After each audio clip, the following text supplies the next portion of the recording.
Video like जरूर कर लीजिए और ऐसे वीडियो लगातार फ्री में पाने के लिए चैनल को तुरंत सब्सक्राइब कर लीजिए और बेल आइकन को जरूर टैप कर लीजिए ताकि आगे भी सारे वीडियो आपको मिलते रहे। यूट्यूब में फॉलो करते हैं तो प्लीज ये वाला फ्री टेलीग्राम चैनल जरूर ज्वाइन कर लीजिएगा। सारे नोटिफिकेशन सारे अपडेट यहीं पे आते हैं, ध्यान रखिए।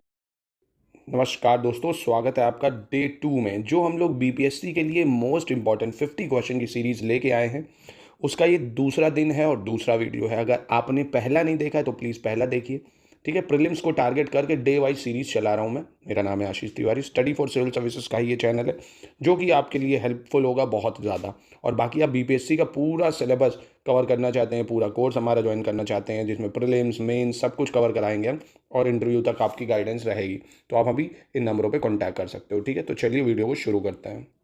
पहला क्वेश्चन कह रहा है, अवतल दर्पण का उपयोग प्रकाश का शक्तिशाली समानांतर किरण पुंज प्राप्त करने के लिए निम्नलिखित में से किस में किया जाता है?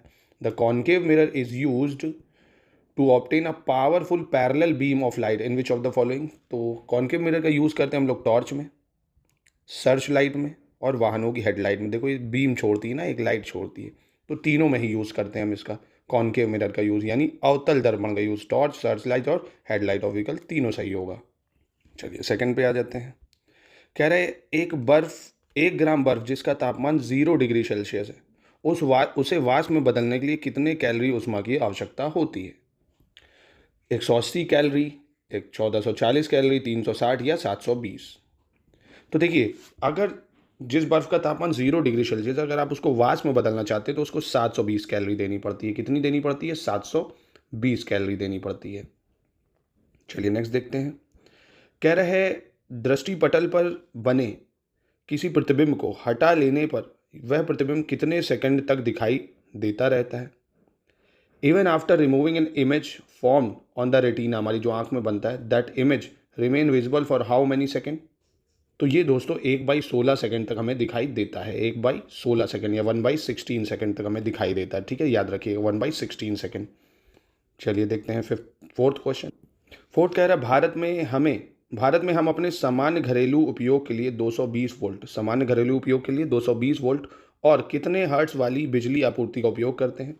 तो in India we use 220 volts and 50 hertz power supply. कितना? 220 वोल्ट और 50 हर्ट्ज पावर सप्लाई यूज़ करते हैं। बिल्कुल सही हो जाएगा बी वाला ऑप्शन। नेक्स्ट देखते हैं। पटाखों को जलाने पर निम्नलिखित में से किसके कारण नीले रंग का प्रकाश दिखाई देता है? Due to which of the following the light of blue colour appear on burning of the fire crackers?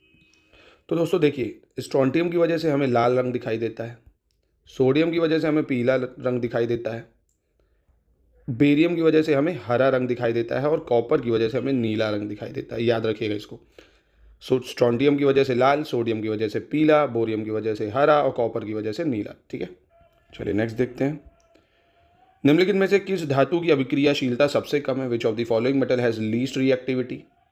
तो दोस्तों आपने वो पढ़ा होगा ना, केदारनाथ का माली आलू ज़रा फीके पकाता है। मतलब सोडियम, माफ़ कीजिएगा, potassium, sodium, calcium, magnesium, aluminium, zinc और आपका ये क्या हो गया? Fe, मतलब आयरन, फिर लेड, ऐसे आया।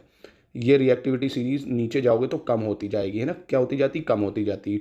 बचपन में साइंस में पढ़ा होगा ना, केदारनाथ का माली आलू ज़रा फीके पकाता है। तो देखिए, सबसे ज़्यादा रिएक्टिव सोडियम, फिर कैल्शियम, फिर जिंक और लेड नीचे दिख रहा है ना, तो सबसे लीस्ट रिएक्टिव कौन होगा? लेड हो जाएगा, ठीक। जैसे जैसे नीचे आओगे जो अभिक्रियाशीलता है वो कम होती जाएगी, ठीक है। तो लेड की सबसे कम होगी। चलिए नेक्स्ट देखते हैं। साथ में कह रहा है, which of the following metal is use to protect iron and steel from rust under the process of galvanisation? यश दलेपन, हिंदी में क्या इसको बोलते हैं? यश दलेपन की प्रक्रिया के अंतर्गत लोहे और स्टील को जंग से बचाने के लिए निम्न में से किस धातु का उपयोग किया जाता है? तो दोस्तों हम यूज़ करते हैं जिंक का। किसका यूज़ करते हैं? जिंक का। गैल्वेनाइजेशन में जिंक का यूज़ करा जाता है। किसका? जिंक का, याद रखिएगा।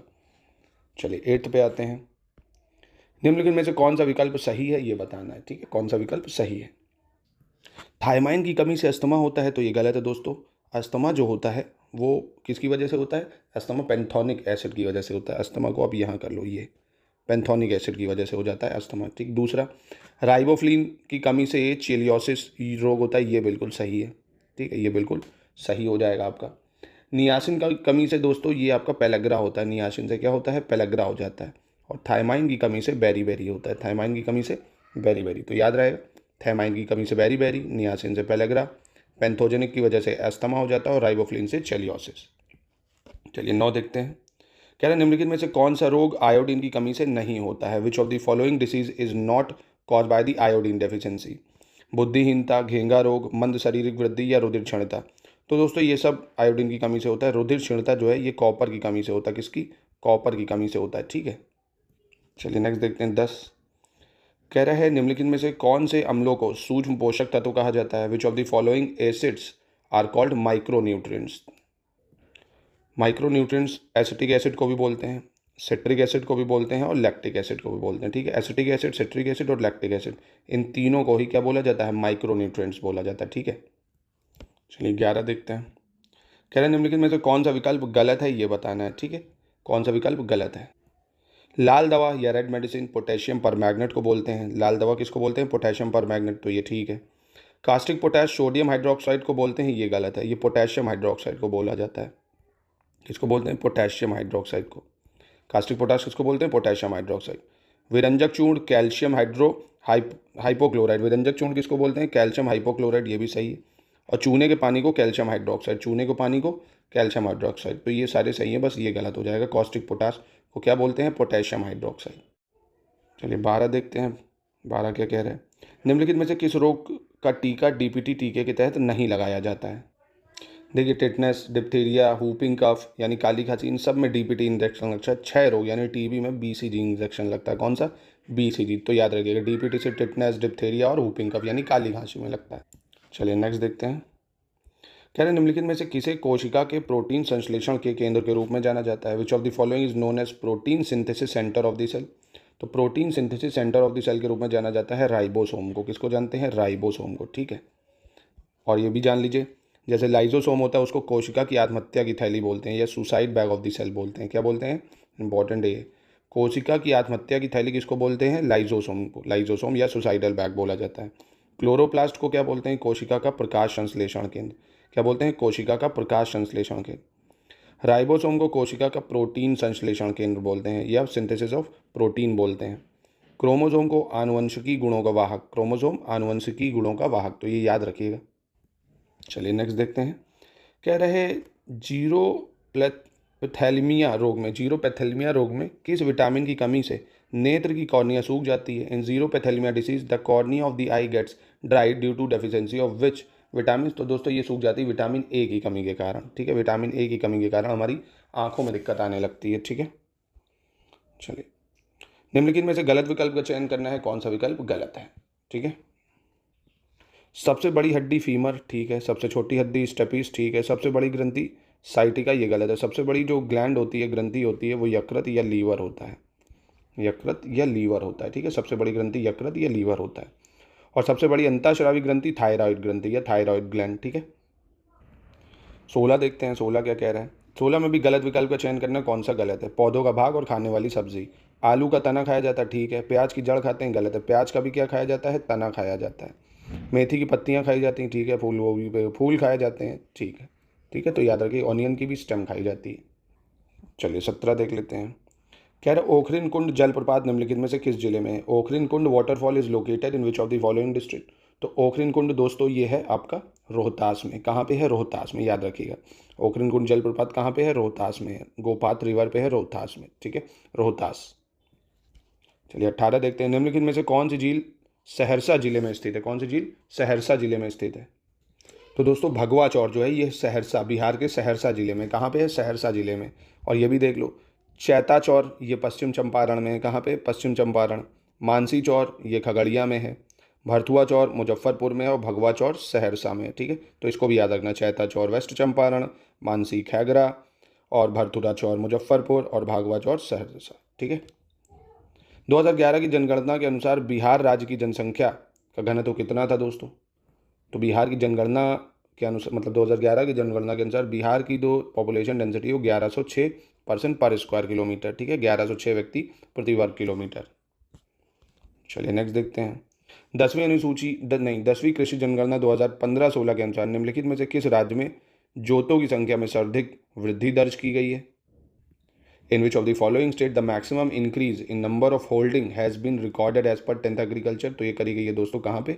मध्य प्रदेश में। कहाँ पे? मध्य प्रदेश में। ठीक है। 28 अक्टूबर 1969 को किस देश की सहायता से भारत का प्रथम परमाणु ऊर्जा केंद्र स्थापित किया गया था? तो India first atomic power station has establish with the help of which countries? तो रशिया, कनाडा, फ्रांस, अमेरिका। कौन करेगा? आपको क्या लगता है? तो ये दोस्तों अमेरिका की मदद से करा गया था, तारापुर महाराष्ट्र में। अगर आपको पता हो, तारापुर महाराष्ट्र। ठीक है। जो हमारा एटॉमिक पावर स्टेशन है तारापुर महाराष्ट्र 1969 में बना था अमेरिका की मदद से। प्रमुख तेल उत्पादक क्षेत्रों से संबंधित निम्नलिखित में से कौन सा विकल्प सही है, ये बताना है। असम के नहरकटिया क्षेत्र में होता है तेल उत्पादन। असम के नाहरकटिया, बिल्कुल सही है, असम के नाहरकटिया क्षेत्र। अरुणाचल प्रदेश के निगरू क्षेत्र में होता है, अरुणाचल के निगरू क्षेत्र में। गुजरात के आलिया बेट क्षेत्र में होता है, गुजरात के आलिया बेट रीजन या आलिया बेट क्षेत्र। तो ये तीनों ही ऑप्शन बिल्कुल सही हो जाएंगे। ठीक है, याद रखना है, असम के नाहरकटिया रीजन, अरुणाचल प्रदेश के निगरू रीजन और गुजरात के आलिया बेट रीजन। 23 देखते हैं। निम्नलिखित में से बिहार राज्य में प्रमुख जूट उद्योग केंद्र कौन से हैं? Which of the following are the major jute industry centre in state of Bihar? तो जूट इंडस्ट्रीज एक आपको कटिहार, समस्तीपुर और दरभंगा, तीनों ही सही है। कटिहार, समस्तीपुर, दरभंगा। कटिहार, समस्तीपुर, दरभंगा। ठीक है। चलिए 24 देख लेते हैं। डैश तथा उससे अधिक आयु के ऐसे सभी व्यक्ति जो किसी भी भाषा में पढ़ने और लिखने में सक्षम है साक्षर कहलाते हैं दोस्तों। तो दोस्तों 7 वर्ष के व्यक्ति को रखा गया। 7 वर्ष और उससे अधिक आयु के सभी व्यक्ति जो पढ़ लिख लेते हैं उसको साक्षर कहते हैं। तो ये आपको एज याद रखनी, 7 वर्ष। ठीक है, 7 वर्ष और उससे ज़्यादा। चलिए नेक्स्ट देखते हैं। 2011 की जनगणना के अनुसार बिहार के निम्नलिखित में से किस शहर की जनसंख्या 10 लाख या उससे अधिक है? Which of the following city of Bihar has the population 10 lakh or more as per the census of 2011? तो दोस्तों 1 मिलियन सिटी है पटना। कौन सी है? पटना। ठीक है, पटना पटना पटना। चलिए नेक्स्ट देखते हैं। According to the SRS statistics report 2018, the state with the highest infant mortality rate in India. SRS सांख्यिकी रिपोर्ट 2018 के अनुसार भारत में सर्वाधिक शिशु मृत्यु दर वाला राज्य कौन सा है? तो ये है दोस्तों मध्य प्रदेश। कौन सा है? मध्य प्रदेश। भारत में सर्वाधिक शिशु मृत्यु दर वाला राज्य MP है। चलिए 27 देखते हैं। 2011 की जनगणना के अनुसार बिहार की जनसंख्या की दशकीय वृद्धि दर कितनी थी? What was the decadal growth rate of Bihar population as per the census 2011? तो बिहार की डेकेडल रेट जो है दोस्तों 25% है, बहुत ज़्यादा है। ठीक है, बिहार की जो पॉपुलेशन की दशकीय वृद्धि दर है 25% है, काफ़ी तेज़ी से बढ़ रही है। याद रखिएगा, काफ़ी इंपॉर्टेंट डाटा है ये। चलिए 28 देख लेते हैं। केंद्रीय शुष्क क्षेत्र अनुसंधान कहाँ है? ये मैंने कल भी आपको बताया था। Where is the central arid zone research institute? तो ये हैदराबाद में, काफ़ी इंपॉर्टेंट है बहुत ज़्यादा। इस बार भी आर में आया था मैचिंग करने में, यूपी PCS में आया था, बिहार PCS में भी कई बार ये आ चुका है। चलिए नेक्स्ट देखते हैं। कह रहे निम्नलिखित में से किसे अंतरिम सरकार 1946 में विधि मंत्रालय दिया गया था दोस्तों? ठीक है, अंतरिम गवर्नमेंट जो बनी थी उसमें लॉ मिनिस्ट्री किसके पास थी? देखिए लियाकत अली खान, इनके पास वित्त मंत्रालय था यानी फिनेंस मिनिस्ट्री था। इनके पास वाणिज्य मंत्रालय था यानी कॉमर्शियल मिनिस्टर थे ये, इंडस्ट्रियल के IR चुंद्रीकर। विधि मंत्रालय दिया गया था जोगिंद्रनाथ मंडल को, विधि मंत्रालय। ठीक है, और सरदार बलदेव सिंह, नाम से ही पता चल रहा है भैया रक्षा मंत्रालय देख रहे थे। ठीक है, तो ये याद रखें, अंतरिम सरकार से मंत्री आपको पता होना चाहिए, पूछता रहता है ये। किस अधिनियम के अंतर्गत पहली बार भारतीयों को वायसराय और गवर्नर की कार्यकारी परिषदों के साथ जोड़ने का प्रावधान किया गया था? Under which act for the first time a provision had been made to link Indians with the Executive Council of Viceroy and Governor General? तो याद है इंडियन काउंसिल एक्ट 1909 में या 1909 के भारत परिषद अधिनियम में। ठीक है, चलिए 31। संविधान सभा से संबंधित सही विकल्प का चयन करना, कौन सा सही है? 22 जुलाई 1947 को राष्ट्रीय ध्वज को अपनाया गया था, तो ये सही हो जाएगा। 24 जनवरी 1950 को राष्ट्रीय गान को अपनाया गया था, ये भी सही है। और 24 जनवरी 1950 को ही राष्ट्रगीत को अपनाया गया था, ये भी सही है। नेशनल फ्लैग 22 जुलाई 1947, नेशनल एंथम 24 जनवरी 1950 और नेशनल सॉन्ग भी इसी दिन, ये तीनों सही हैं। और इसी दिन हमने प्रेसिडेंट को भी इलेक्ट कर लिया था, अपने प्रेसिडेंट चुन लिया था, जैसे राजेंद्र प्रसाद। ठीक है, संविधान सभा की एक प्रमुख समिति, संचालन समिति का अध्यक्ष कौन था? Which of the following was the chairman of steering committee a major committee of the constitution assembly? संचालन का काम कर रहे थे डॉक्टर राजेंद्र प्रसाद। कौन कर रहे थे? राजेंद्र प्रसाद। जैसे यूनियन कॉन्स्टिट्यूशन कमेटी है, यूनियन पावर कमेटी है, ये सब नेहरू जी देख रहे थे। ड्राफ्टिंग कमेटी ये देख रहे थे। प्रोविंशियल कमेटी और फंडामेंटल राइट कमेटी पटेल जी देख रहे थे। ठीक है, तो याद रखिएगा इसको। चलिए, भारतीय संविधान के निम्नलिखित में से किस भाग के अंतर्गत मौलिक अधिकारों के संबंध प्रावधान दिए गए हैं? बहुत लड्डू क्वेश्चन है। तो पार्ट 3 में फंडामेंटल राइट दिए हुए हैं, पार्ट 2 में नागरिकता है, सिटीजनशिप दी हुई है, पार्ट 4 में DPSP है और इसमें फंडामेंटल राइट दिया हुआ है। ठीक है, नवंबर 1930 से जनवरी 1931 तक आयोजित प्रथम गोलमेज सम्मेलन में निम्न में से किसने दलित वर्ग का प्रतिनिधित्व किया था? ज्योतिराव फुले, महात्मा गांधी, विनोबा भावे या बी आर अम्बेडकर? तो ये दोस्तों ऑब्वियसली भीमराव अम्बेडकर ने करा था, ठीक है। और ये आपको फर्स्ट राउंड टेबल कॉन्फ्रेंस की डेट, मतलब तीनों राउंड टेबल कॉन्फ्रेंस की डेट याद रखनी है। फर्स्ट की नवंबर 1930 से जनवरी 1931 हो गई। 1930 में वायसराय लॉर्ड इरविन और ब्रिटिश प्रधानमंत्री रैमजे मैकडोनल्ड के सामने गांधी जी द्वारा अपने समाचार पत्र यंग इंडिया के माध्यम से रखी गई 11 सूत्री मांगों के अनुसार भू राजस्व को कितने प्रतिशत कम करना था? According to the 11 points demand which had been placed by Gandhiji through his newspaper Young India in front of Viceroy Lord Irwin and British Prime Minister Ramsay MacDonald 1930, how much percent the land revenue was to reduce? तो 50% land revenue reduce करना था। कितना? 50%। निम्नलिखित नेताओं में से कौन 1928 ईस्वी में प्रकाशित नेहरू रिपोर्ट से सहमत थे? Who among the following leaders were agreed with the Nehru reports published in 1928? Subhash Chandra Bose, Pandit Jawaharlal Nehru और सत्यमूर्ति। दोस्तों इनमें से कोई भी एग्री नहीं था नेहरू से, मतलब नेहरू जो रिपोर्ट आई थी ये तीनों ही नेहरू के खिलाफ थे, ठीक है। मतलब नेहरू के खिलाफ, नेहरू रिपोर्ट के खिलाफ थे। इनको इनकी डिमांड्स पॉइंट समझ नहीं आ रहे थे बिल्कुल भी। निम्नलिखित में से कौन 18 अप्रैल 1930 को हुए चटगांव शस्त्रागार छापे का प्रमुख नेता था? Which of the following was the prominent leader of Chittagong armoury raid took place in 18 April 1930? तो ये थे दोस्तों चटगांव आर्मोरी रेड में Surya Sen main leader, main hero जो थे सूर्यसेन थे। कौन थे? सूर्यसेन। कब हुआ चटगांव आर्मोरी रेड? 18 अप्रैल 1930, याद रखिएगा। निम्नलिखित में से कौन सी पुस्तक अमीश त्रिपाठी द्वारा लिखित रामचंद्र श्रृंखला की चौथी किताब है? Which of the following book is the fourth book in the Ramachandra series written by Amish Tripathi? तो ये बुक है दोस्तों वॉर ऑफ लंका। कौन सी है? War of Lanka. किसने लिखी? अमीश त्रिपाठी, याद रखिएगा, अमीश त्रिपाठी, वॉर ऑफ लंका। निम्नलिखित में से सबसे पश्चिमी दर्रा चुने। Select the western most mountain pass. Western most समझे, मतलब पश्चिमी दर्रा। दीफर, दिहांग, बूमला, नाथुला। अब ये देखिए, ये बोमडीला, नाथुला पास आपको सिक्किम में मिलेगा, उधर सिक्किम में है ना। फिर बोमडीला है, ये दिहांग है, दीफेर पास है ना। तो ये सब देखिए वेस्टर्न मोस्ट सबसे पश्चिम में आपको नाथुला मिल जाएगा सिक्किम में, ठीक है। यानी नाथुला पास सिक्किम, इसको हटा देता हूँ।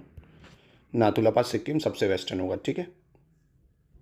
निम्नलिखित झीलों को उत्तर से दक्षिण की ओर व्यवस्थित करना है, मतलब from the following lakes from north to south set करना है इसको। देखिए डीपोर झील ये आपको असम में मिल जाएगी। लोकटक लेक ये आपकी मणिपुर में है। रुद्र सागर झील ये आपकी त्रिपुरा में है। अब मैपिंग अगर आपके दिमाग में हो, अरुणाचल प्रदेश, फिर नागालैंड, मणिपुर, मिजोरम है ना, फिर इधर त्रिपुरा चलता है, इधर मेघालय, फिर असम चल जाता है ना। तो इस हिसाब से देखिए Assam, Manipur, Tripura, north to south बिल्कुल सही हो जाएंगे। पहला, दूसरा, तीसरा सही हो जाएगा। नाबार्ड की स्थापना 12 जुलाई 1982 को किस पंचवर्षीय योजना के दौरान शिवरमन समिति की सिफारिशों पर हुई थी? तो आपको 3 क्वेश्चन तैयार हुए। नाबार्ड कब बना? 12 जुलाई 1982। किसकी सिफारिश पे बना? शिवरमन कमेटी की। किस 5 ईयर प्लान में बना?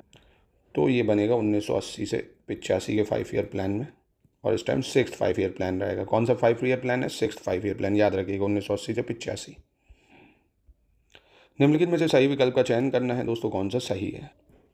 कह रहा है राष्ट्रीय ग्रामीण स्वास्थ्य मिशन, ये 10वीं पंचवर्षीय योजना में आएगा। National rural health mission 10th 5 year plan, और 10th 5 ईयर प्लान है 2002 से 2007, ठीक है, 2002 से 2007।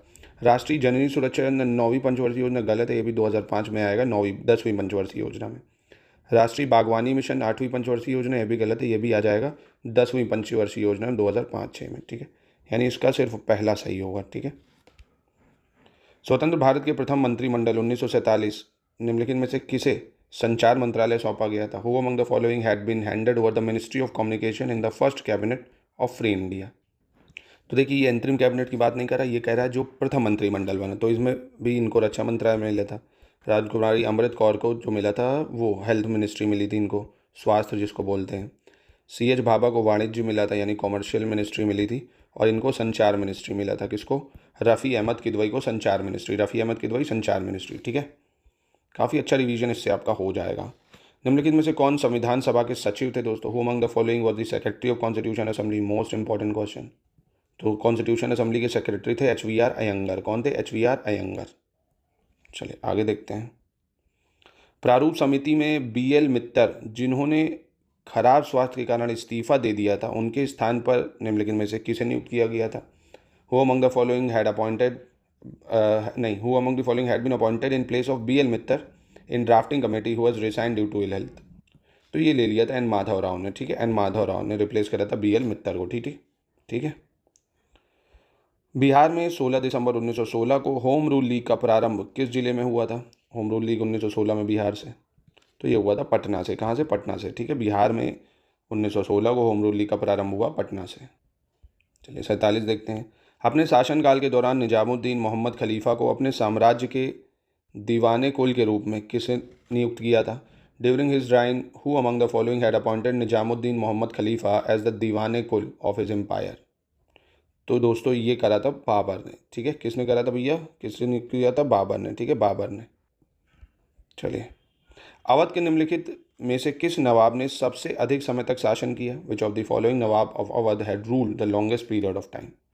तो सबसे ज़्यादा समय तक करेगा नसीरुद्दीन हैदर। क्यों? क्योंकि 1800 देखिए 27 से 37 तक 10 साल करता है। कौन? नसीरुद्दीन हैदर। मोहम्मद अली शाह फिर 1837 से 42, 1842 से 47 अमजद अली शाह करेगा, और वाजिद अली शाह 1847 से 56, ठीक है। तो सबसे ज़्यादा नसीरुद्दीन हैदर करेगा।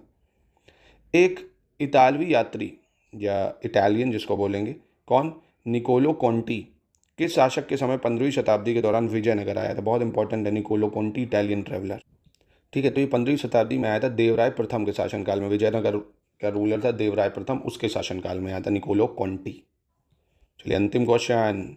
यूसुफ आदिल शाह द्वारा 1489 में स्थापित बीजापुर राज्य को किस मुगल शासक ने 1686 में मुगल साम्राज्य में मिला लिया था? The Bijapur state established in 1489 by Yusuf Adil Shah had been annexed by which Mughal ruler to the Mughal Empire in 1686? तो ये दोस्तों औरंगजेब ने मिला लिया था। किसने भैया? औरंगजेब ने। किस मुगल शासक ने? औरंगजेब ने। याद रखिएगा, इंपॉर्टेंट है। तो ये थे दोस्तों 50 क्वेश्चन। मिलते हैं कल आपको एक और डे वाइज सीरीज़ में मिलते हैं दोस्तों। कैसा लगा कमेंट करिए, लाइक करिए, अगर नया है सब्सक्राइब कर लीजिए। डेली मिलेगा, और एक लेक्चर साइंस का आपको डेली मिल रहा है। साइंस खत्म होगी तो अपना पॉलिटी, ज्योग्राफी, हिस्ट्री ये भी चलेगी।